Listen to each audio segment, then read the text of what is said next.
거두리라. 자, 그겁니다. 근데 우리가 오늘 본문을 보면요, 그리스도인의 공동체를 위해서 준 기본 교훈들이 구체적인 내용을 우리 오늘 몇 가지를 말하고 있는데, 첫째, 여기서 1절에 2절을 보니까 연약한 형제를 책임지고 짐을 함께 지라는 것입니다. 그리고 둘째, 3절에서 5절까지는 뭐냐면 겸손하게 자신의 의무를 다하라는 겁니다. 이것은 교회 공동체를 얘기하는 겁니다. 교회 공동체 안에 모든 성도 자기 의무를 다하라야 하는 거예요. 그리고 셋째입니다. 교역자와 영적 물질적 유익을 나누라는 것이 5절입니다. 그리고 여러분이 6절이고, 그리고 넷째, 성령 안에서 낙심하지 말고 꾸준히 선을 행하라는 겁니다. 그러면 때가 이름에 거두게 된다 이거죠. 이것은 우리가 그리스도의 몸된 교회 공동체를, 교회를 얘기하는 겁니다. 교회 지체로서 우리가 어떤 신앙 삶을 행동을 할 것인가, 이걸 가리키고 있죠. 이상의 교훈을 통해서 우리가 얻을 수 있는 영적 교훈을 살펴보면 다음과 같습니다. 첫째로 여기서 1절을 보면은 신령한 자만이 형제를 바로 세우는 사역을 감당할 수가 있다 이겁니다. 내가 신령한 자만이 돼야 다른 성도를 내가 세울 수 있다는 겁니다. 내 자신의 믿음 안 온전히 세워지지 못하는데 어떻게 다른 사람을 세울 수 있고 다른 사람의 짐을 져줄 수가 있습니까? 여기서 그러니까 여러분이, 자, 신령한 자는 게 뭔가 봅시다.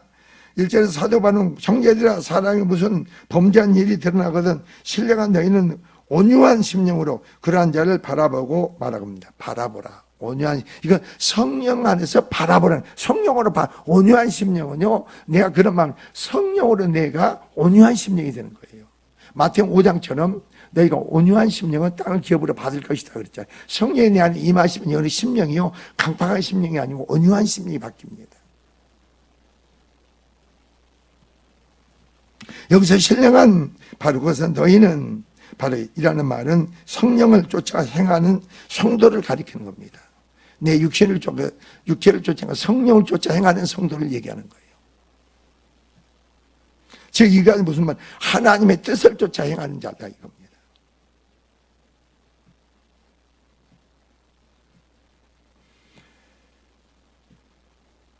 여기서 바로 잡자는 말이 나옵니다. 바로 잡다. 자, 이게 무슨 말이냐면요, 바로 잡고, 그럼 그러한 자를 바로 잡고, 말은 윤리적인 의미에서 이전에 좋은 상태를 회복시키라는 겁니다. 회복시키는 걸 얘기합니다. 다시 회복시키는 걸 얘기하는. 어떻게 하면 실족하고 넘어지고 제 무거운 짐으로 짓누르는 자가 어떻게 다시 회복시켜 줄 것인가 이거예요. 너희가 그러니까 어떤 자, 신령한 자, 성령을 쫓아 행하는 자들, 심령이 온유한 자들, 내 심령이 강팍하지면 그거 안 됩니다. 자, 따라서 본절은 만약 여러분 중 범죄한 사람이 있다면 성령을 쫓아 행하는 여러분의 부드럽고 바로 온화한 태도를 그를 바로 이전에 좋은 상태로 새벽식으로 바로 해석을 할 수가 있습니다. 그러니까 우리가 그런 거예요. 여러분의 성령 안에서는요, 그걸 내가 감당할 수가 있는 거예요. 그걸 내가 그 사람 죄짐을 내가 져줄 수가 있어.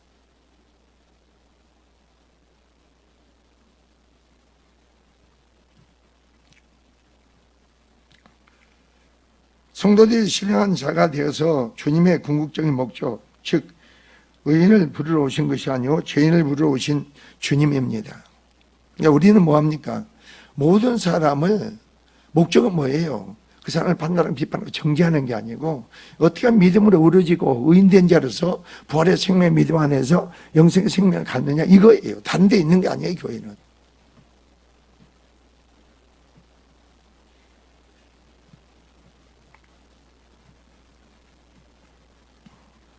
그래서 뭐라 그랬어요? 주님은, 자, 예수께서 마태의 집에 가서 식사를 나누니까 거기 바리새인들이 뭐라 그랬어요? 유대인들이.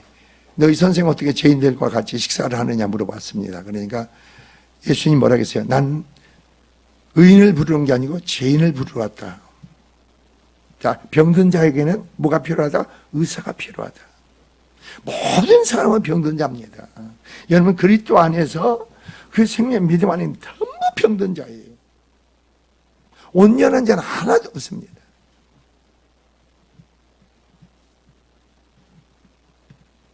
그래서 건강한 자의 의원이 쓸데없고 병든 자여야 쓸데가 있다고 했습니다. 신령한 자란 성령 인도를 받고 또한 성령을 쫓아 행하는 자입니다. 오직 내주하신 성령의 음성의 귀를 기울이고 어떻습니까? 그분의 뜻을 따라 죄를 범한 형제를 바로 세울 수 있는 자가 되어야 되는 겁니다. 그러니까 위해서 여러분이 지각이 열리고 영적 통찰력이 주어지고 안목이 주어지고 분별이 주어져요. 그런 속에서 어떻게 서사람 권면할 것인가? 이게 여러분이 성령을 쫓아 행하면 그건 알게 돼 있어. 열리게 돼 있어.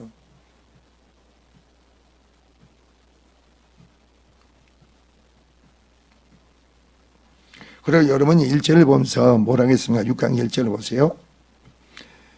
너희는 자 온유한 심령으로 구원한 자를 바로잡고 너 자신을 살펴봐. 너도 시험을 받을까 두려워하라. 여기서 뭐예요? 성도는 말이요. 다른 사람의 잘못을 볼 때 여러분은 뭘 바라겠어요? 자신의 행동을 거울로 보라는 겁니다. 다른 사람의 잘못된 점을 볼 때 바로 여러분 자신의 그 사람을 거울로 보라는 거예요. 왜 여러분이 여러분 남편도 되고 아내 되고 또 자식도 되고 성도들도 되는 겁니다. 그 사람들의 잘못을 바라볼 때 여러분이 어떻게 그 사람이 여러분의 거울이 돼야 돼. 그럼 그걸 세부적으로 구체적으로 한번 말씀드려 볼까요? 자, 내가 내 남편을 봅니다. 내 아내를 보고 내 자식을 봅니다. 내 주변 모든 사람들을 봅니다. 그러면 여러분이 교회는 이런 타입이 있습니다. 아예 교회에 대해 무관심하는 사람이 있죠. 교회를 나와도 다른 성도에서 무관심 없는 사람. 근데 여러분이 알아야 돼요. 교회 여러분 지체가 되고 권속이 되고 한 몸이 되면요. 다른 사람들에 무관심을 할 수가 없어요. 성령 안에서 내 안에 반응이 나타나게 돼 있어. 내 심령 안에. 관계 속에서 내 심령의 반응이 나타나. 그 사람의 어떤 잘못된 점을 볼 때 내 심령의 반응이 나타나게 돼 있다니까. 근데 어떤 사람은 교회에 오면 관심이 없는 사람 있잖아. 관심. 다른 사람한테 관심이 없는. 그 사람은 교회 지체 권속이 아니죠. 그리스도의 몸된 지체가 아니죠. 아니 여러분 부부도 그렇고 부모와 자식도 한 몸이잖아요. 그러니까 여러분이 자식이 어떤 잘못을 해야 될 때 부모로서는 내 안에서 뭐예요? 반응이 나타나죠. 내 심령의 반응이 나타나잖아. 그럼 그게 여러분의 거울로 삼으라는 거예요. 거울로. 그 사람의 잘못을 판단하고 비판하고 정죄하지 말고 거울로 삼으라는 거예요. 거울로.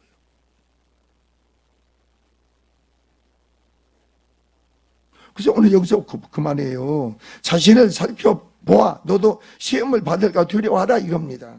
자, 12절 1절 후반절에 다시 보면 사도 바울은 사람이 만일 무슨 범죄한 일이 드러났을 때 이는 자신을 돌아와 너도 시험을 받아 두려워하라고 합니다. 여기서 돌아보다라는 말은 주의 있게 쳐다보는 거예요. 주의 있게. 그리고 응시하다, 조심하다는 의미를 줍니다. 따라서 바울은 의도하는 바는 그리스도인이란 즉 성도는 다른 사람의 잘못을 자신의 올바른 행동을 위한 거울로 삼을 줄 알아야 한다는 거예요. 내가 심령 안에 온전한 변화가 세워졌으면요, 그 사람들에게 뭐가 나갑니까? 다른 사람 잘못을, 범죄를 봤을 때 내 안에서 공일이 나고 자비가 나고 사랑이 나가잖아요. 그러나 내 안에 그 사람 안에 그런 잘못된 정죄적인 요소가 있으면 그 사람에 있는 죄가 내 안에 또 똑같이 있는 거죠. 그 사람의 허물이 내 안에 똑같이 있는 거죠. 그러니까 저 사람을 판단하고 비판하고 정죄하고 할 게 아니고 저 사람의 바로 그 티를 볼 게 아니에요. 내 속에 들보를 보라는 거죠. 내 속에 들보를 보라. 그 들보를 깨닫고 알게 고백하고 내려놓으므로 여러분은 어때야 돼요? 실제가 넘어지지 않는다는 거죠.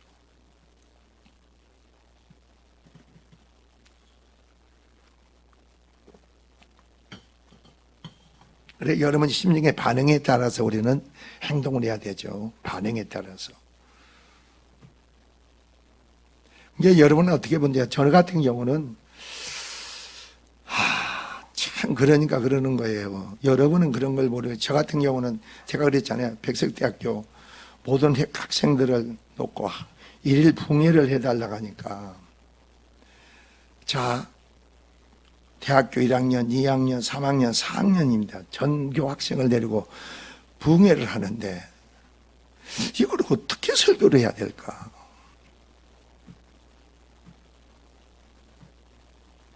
어른이라 해나 깨닫는 것은 똑같이 복음에 진리는 똑같이 깨달는 거예요. 교회를 오래 다녔으나 얼마 안 다녔으나 깨닫는 것은 똑같은 거예요. 내가 죄인이라는 것과 내 죄 때문에 예수께서 십자가에 빌려 죽으셨다는 것. 그리고 내 아무리 죄가 많아도 내 행위에 있는 게 아니고 믿음으로 예수께서 나 때문에 십자가에 죽으셨다는 사실을 성령으로 내가 믿어질 때 내가 하나님 편에 내가 의롭다는 거죠. 그래, 심령이 어떻게 변화되고 심령이 어떻게 새로워질 수 있는가 설교를 해주자. 그게 교회는 우리는 많은 사람들이요, 기독교 진리를 모르면요, 여러분 자식을 보고 여러분 주변을 바라볼 때 너는 왜 그러냐고 판단하고 비판하고 정죄를 하죠. 그리고 핸드폰을 한다고 하면 너 그거 하지 말라고 얘기하겠죠. 그러면 뭐예요? 왜 그걸 행할 수밖에 없어요? 그 애들이 행동을 그렇게 날 수밖에 없어요. 그 안에 죄 아닙니까? 그 애들이 변화되고 세워지면 그걸 하고 하라게도 하지 못해. 왜? 세상과 분리된 자를 하나님 세우셨기 때문에. 세상에 분려내가지고 분리된 자를 하나님 소유된 백성으로 삼으셨기 때문에, 세웠기 때문에 할 수가 없는 거예요. 근데 복음을 떠나서 여러분은 여러분의 생각으로 여러분 주변의 사람들 애들한테 말을 하지, 가르치려고 하고 그 애들을 어떻게 하려고 하지 마세요. 여러분, 주의 능력이, 주의 사랑만 나가면요, 그냥 변화돼 버려. 그냥 새로워져 버려. 내가 주의 능력이 없고 주의 사랑이 없기에 자꾸 말로 하는 거예요. 말로. 너 그러지 말라고.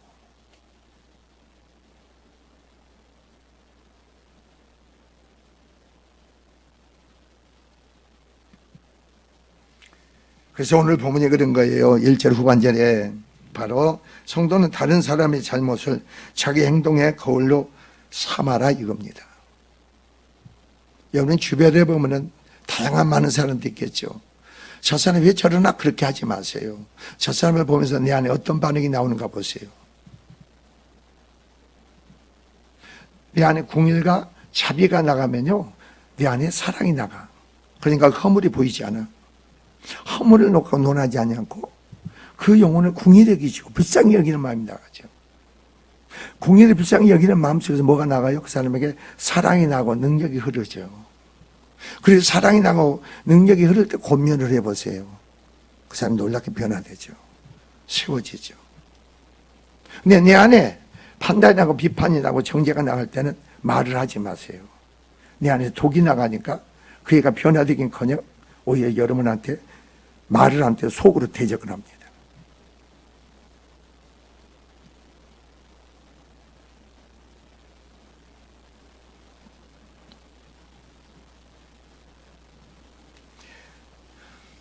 여러분 3절을 보세요. 2절을 보니까 너희가 짐을 서로 지라. 그리하면 그리스도의 법이 성취되리라. 여기서 짐이 뭡니까? 짐이.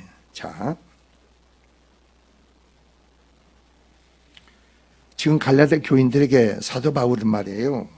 하나의 공동체에서 그들이 상호 협력하고 보완하는 사랑의 공동체를 강력하게 공고하고 있는 겁니다. 여러분 가정도 그렇고 교회도 그렇고 사랑의 공동체로서 이게 여러분이 세워져야 돼요. 그건 서로 상대방의 짐을 질 수 있어야 돼요.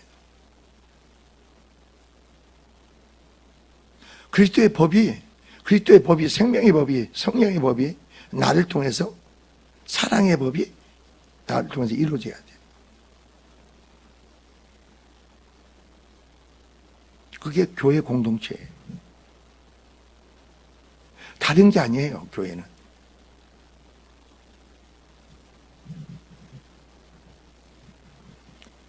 자, 이는 마음을 다하여 같은 사랑을 가지고 뜻을 합하여 한 마음을 품어 각 각 자기를 돌아볼 때로 또한 각 다른 사람들의 일을 돌아보아 나의 기쁨을 충만케 하라 그러죠. 여기서 짐이란 뭐냐? 구체적으로 무엇인가? 교인들이 범죄에 어땠습니까? 여기서 빠뜨렸던 시험거리들입니다. 이게 짐이에요. 여러분이 실적으로 넘어지고 범죄에 빠뜨렸던 그 짐들이 뭡니까? 여러분 나름 다 있죠. 어떤 사람 낙심하고 좌절하고 어떤 사람 시험 들고 그런 이런 모든 요소가 짐이란 말이에요. 그 짐에 눌려가 죄짐에 눌려서 여러분이 바로 시험거리가 되는 거 아니에요? 그건 서로 저주라는 거죠. 저주라는 거.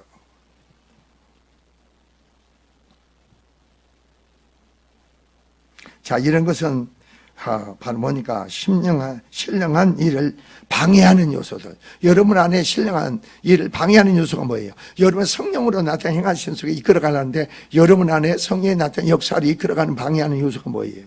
여러분 심령 안에 낙심하는 요소가 있고 좌절하는 요소가 있고 염려된 요소가 있고 걱정된 요소가 있고 여러 가지 요소들이 있잖아요. 그냥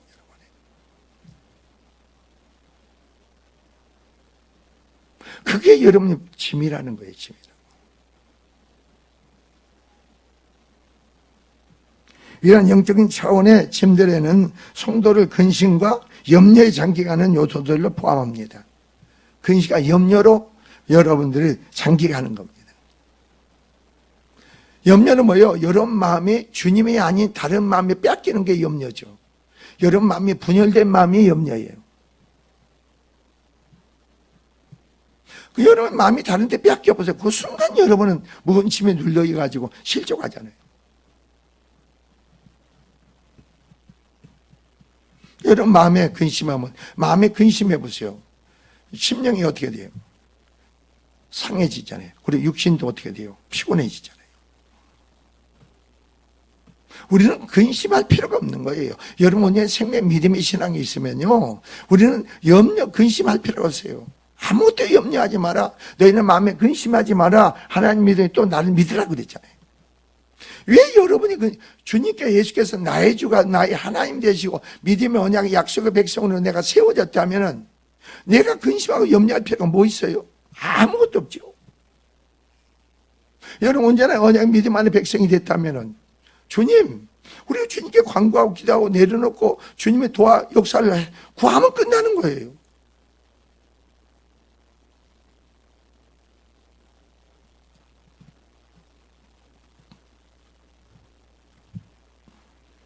자, 사실상 오늘날 얼마나 많은 성도들이 개인주의에 빠져가지고 공동체적 신앙을 잃어가고 있느냐 이거죠.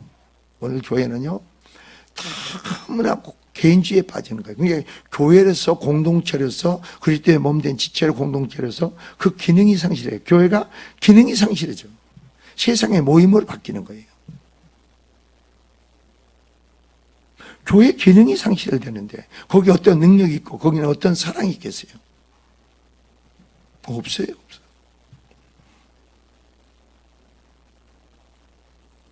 여러분 한번 생각해 보세요. 어떤 집사가 어떤 원사가 참 힘들고 어려운 겁니다. 여러분 그걸 보면서 여러분 내 것으로 내 근심 걱정으로 형처럼 여러분 얼마나 그걸 놓고 울어가면서 통곡하면서 기도해 본 적 있어요? 왜? 교회 공동체 안에 모든 성도는 지체니까 한 몸이니까 그게 여러분 마음에 오는 거예요. 그 사람들의 근심이, 그 사람의 염려됨이, 그 사람이 여러 가지 사건 일들이 여러분에게 와야 돼. 그 사람 문제로 끝나는 거야. 그게 나에게 와야 돼. 교회는 공동체가요, 어떤 지체가 다른 사람의 실족에 넘어지잖아요. 그러면 얼마나 불편한 줄 아세요? 교회가 기능이 그만큼 약해진 거. 손이 제 기능을 발휘하지 못한다고 합시다. 얼마나 불편합니까? 그렇잖아요. 불편하잖아요. 발도 그렇고 입도 그렇고 눈도 귀도 얼마나 불편해요. 제 기능을 발휘하지 못하니까 얼마나 불편해요.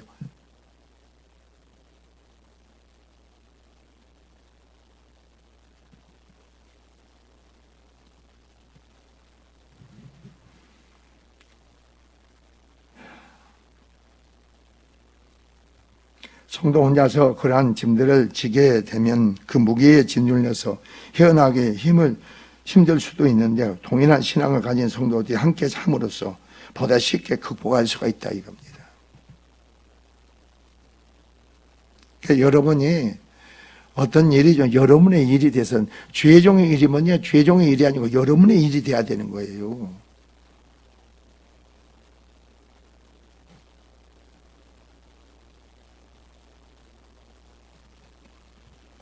오늘 우리는 여기서 한 가지 영적 교훈을 발견할 수가 있습니다.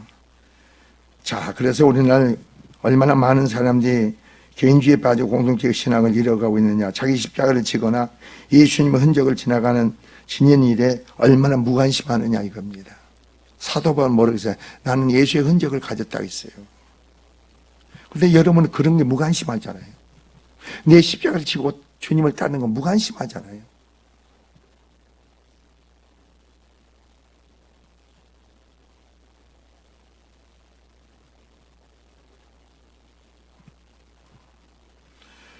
서로 짐을 함께 지는 행위는 곧 그리스도의 법을 성취하는 것임을 직접적으로 묘사하고 있습니다. 그리스도의 법, 성령을 따라 사는 그리스도인들의 생활의 규범으로 서로 사랑하는 사랑의 법이 그리스도의 법입니다.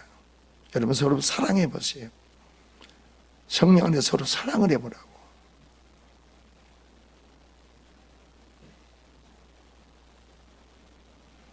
여러분 진정 그리스도인이 되면요, 내 육신의 남편보다도요 영적인 여러분 서로 성도 간에 그 사랑이 더 깊어져야 돼요. 그게 여러분 진짜인 거예요.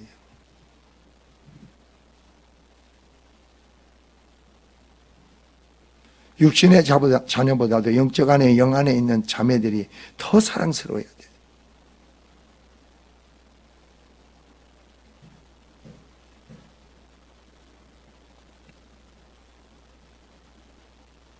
그래 여러분 3절을 보세요. 3절에 보니까 뭐가 나옵니까?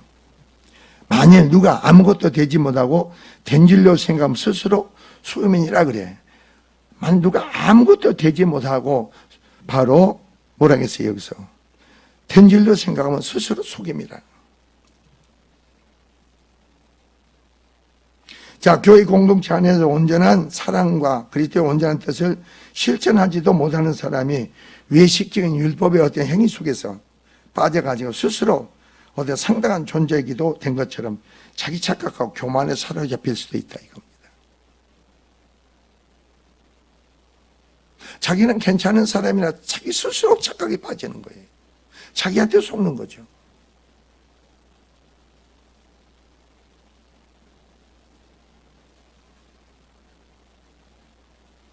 이러한 자는 참으로 자기 자신마저도 스스로 속이는 어리석은 자다는 겁니다. 자기 안에 될 뻔을 보지 못하면서 남의 눈 속에 티를만 본다는 거죠.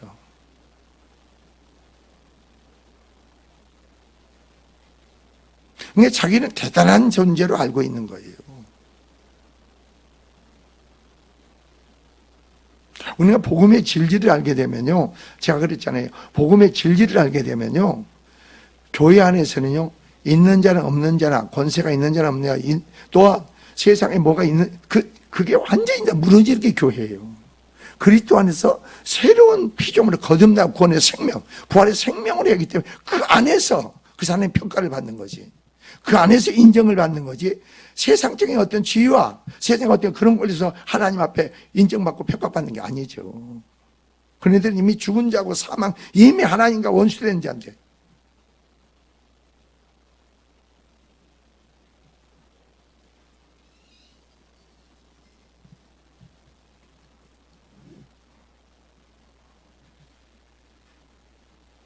그러니 여러분 4절 보세요. 4절 보세요. 각각 자기 일을 살피라. 자기 일을 살피라는 겁니다. 나와 하나님 관계 속에 나 자신을 살필 때 나에게 은혜가 있습니까? 내게. 나를 살피라는, 다른 사람의 그걸 보지 마세요. 나 자신을 살피라는 거예요. 주님과 관계 속에 나를 보라는 거죠. 나 주님과 관계 내 자신을 바라볼 때 그 바라볼 수 있는 것도 능력이죠. 하나님 능력으로 보는 거지. 하나님 능력이 없어서 나를 못 봐. 어떻게 나를 봐요? 근데 여기서 뭐랬어요? 바로 자기 일을 살피는 겁니다. 자랑할 것이 자기에게 있어도 남에게는 있지 아니하리라. 여러분 그렇잖아요. 새벽기도에 나와서 기도합니다. 여러분 하루의 생활의 삶에서 한번 살펴보세요. 하나님께서 여러분 생활의 삶이 얼마나 여러분 기도의 강구 속에 정말 그 믿음으로 구한 것만큼 개입해서 역사하시고 나타나는 역사가 있는가 없는가 여러분 스스로 한다고. 그러면 그게 나타나는 역사가 없다는 것은 내 믿음의 문제지 하나님께 문제가 있는 게 아니잖아요. 내 믿음의 문제예요. 믿음의 문제.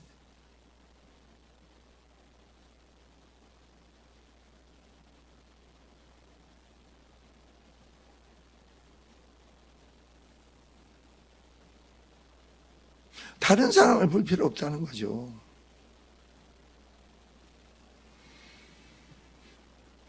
자, 근데 6절에서부터 보니까요, 사도 바울은 갈라디 교인들에게 뭐라고 했는가 봅시다. 그래서 너희가 교회 안에서 공동체 안에서 가르침을 받는 자는 말씀을 가르치는 자와 모든 좋은 것을 함께 하라 이겁니다. 이게 무슨 말이겠어요, 여러분? 좋은 것을 함께 하라는 게 뭐예요?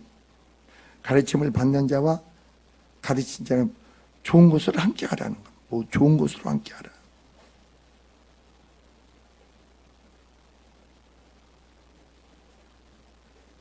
항상 그게 그리스도 안에서 공동체 안에서 새 생명 믿음 안에 사랑 안에서 그게 내 안에서 그냥 절로 나오는 거예요. 해야겠다는 게 아니에요, 여러분.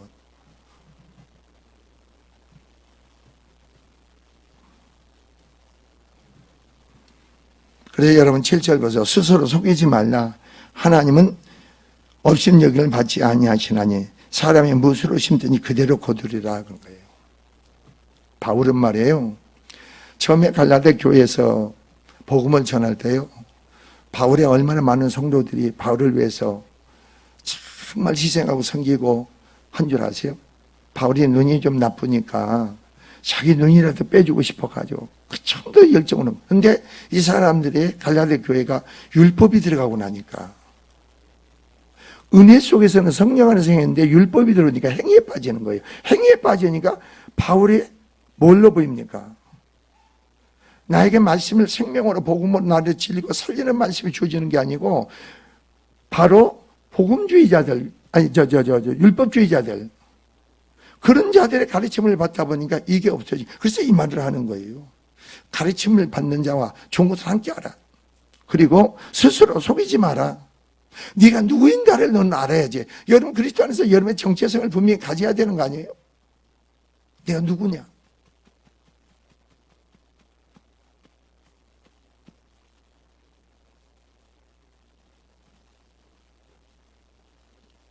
아니 여러분은 그렇지 않아서 여러분 같은 경우 그렇지 않아요. 하나님 어떤 일이 여러분한테 맡깁니다. 어떤 일이 주어집니다. 그때부터 여러분은 그거에서 계속 묵상하고 상고하면서 이게 어떻게 주님 오직 뭐예요? 주님의 역사만 구하는 거죠. 그렇지 않으세요?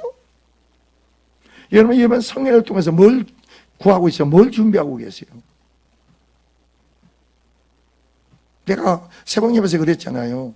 아니 목적이 7월 30일부터 8월 3일까지 여름 축복 성회인데 백석대학교 고목실장이 전화 와가지고 목사님 9월 14일 날 총회 끝나는 날인데 와서 그 집회를 좀 해달라고 하니까 그때부터 그게 붙잡혀 있는 거예요. 이렇게. 왜 붙잡혀 있어요? 왜 붙잡혀 있어? 그거 청년들이 애들이 무슨 믿음이 있겠어요? 그럼 그 사람 하나님들이 그 사람을 모아가지고 가서 그 생명의 말씀을 전해야 되는데 목적이 뭐예요? 공부 잘하는 게 목적이 아니에요. 주님을 인격으로 만나면 그 안에 다 있는 거죠. 그게 거기에 붙잡혀 있는 거예요. 거기에. 내가 아무리 설교 준비를 잘해도 주님의 역사가 없어 뭐예요? 말짱할 거죠. 나는 부족하더라도 주님이 나를 들었을 때는 놀라운 역사가 나타나죠. 여러분 삶이 그런 거 아니에요? 내가 완벽해지고 내가 온전해지려고 하지 말라고 했잖아요. 나를 내 상태를 그대로 인정하세요. 나의 부족함을 인정하세요. 나약함을 인정하세요. 그냥 인정하시라고 주님께. 인정하니까 주님께서 나의 주가 나의 하나님이 되죠. 믿음의 언약을 주시고 난 너희 하나님이 되겠다. 내가 너희 백성으로 삼겠다. 그래서 언약을 맺은 거 아니에요? 나는 아무것도 할 수 없기에, 이럴 수 없기에 하나님은 우리를 택하고 부르신 거예요. 그리고 내 안에 계시는 거죠. 나는 죽고 내 안에 그리스도로 그 믿음으로 살게 하는 거예요.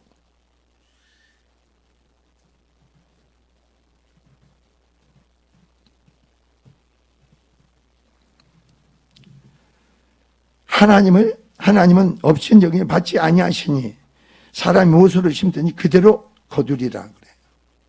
여러분, 자, 여기서 잘 보세요. 자기 육체를 위하여 심는 자는 육체로부터 썩어질 것을 거두고, 성령을 따라 성령을 위하여 심는 자는 성령으로부터 영생을 거두리라 그래요. 여러분, 선한 목적을 위해서, 선한 뜻을 이루기 위해서 여러분 부르셨어. 여러분의 목적, 여러분이 바라고 원하는 것을 이루기 위해서 여러분 부르신 게 아니에요. 하나님의 뜻을, 하나님의 일을 위해서 부르신 거죠.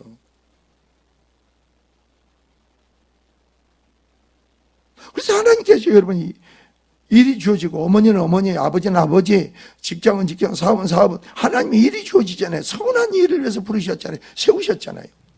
또 그 일을 감당할 수 있는 지혜와 능력과 은사가 주어지잖아요.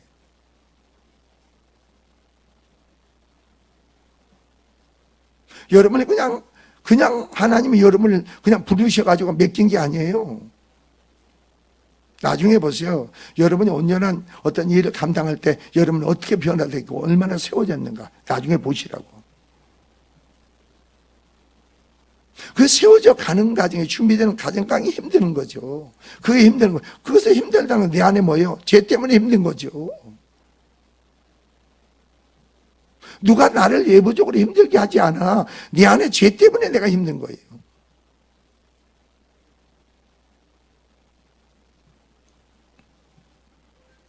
그래서 이런 구절이 그런 거예요. 선을 행하되 그럽니다. 우리가 선을 행하되 낙심하지 말지니 그럽니다. 이게 말은 이제 낙심하지 말라는 게 뭐세요? 우리가 지치지 않는 거. 지치지 아니하면 이 말이에요. 지치면 안 돼. 낙심하다, 지치다, 실증하다. 실증내면 안 되죠. 여러분 항상 기쁨으로 즐거움을 행해야지. 이 일에 대한 이런 기도를 실증낸다든가 하나님 앞에 나오는 게 실증한다든가 이것은 나오면 안 된다는 거죠. 이게. 여러분 주님 앞에 나올 때 감사로 기쁨으로 즐거움으로 막 나오지 않으세요? 힘들게 나오세요?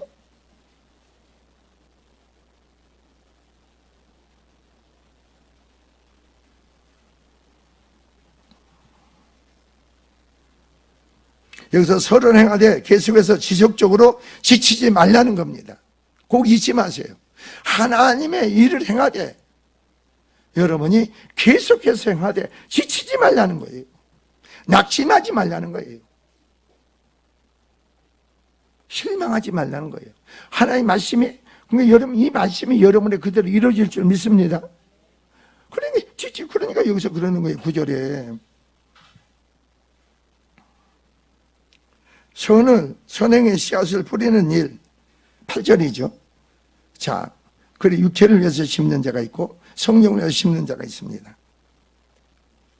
이 일은 지치지 말고 끝까지 계속적으로 수행할 것을 말합니다. 때가 되면 뭐라고 합니까? 때가 되면 영생의 결실을 거두게 될 것이다. 곧 심은 추수를 결실이 기회가 주어질 거예요. 기회가 있는 대로 그 착한 일을 하라는 거죠. 그래서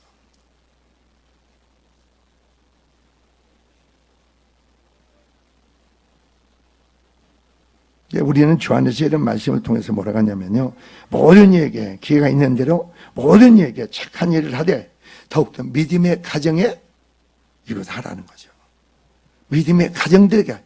믿음의 가정은 누구에게 속한 가정이에요? 하나님께 속한 가정이죠. 하나님께 속한 가정들에게 하라. 그것은 누구에게 한 것이다? 하나님께 한 것이구나.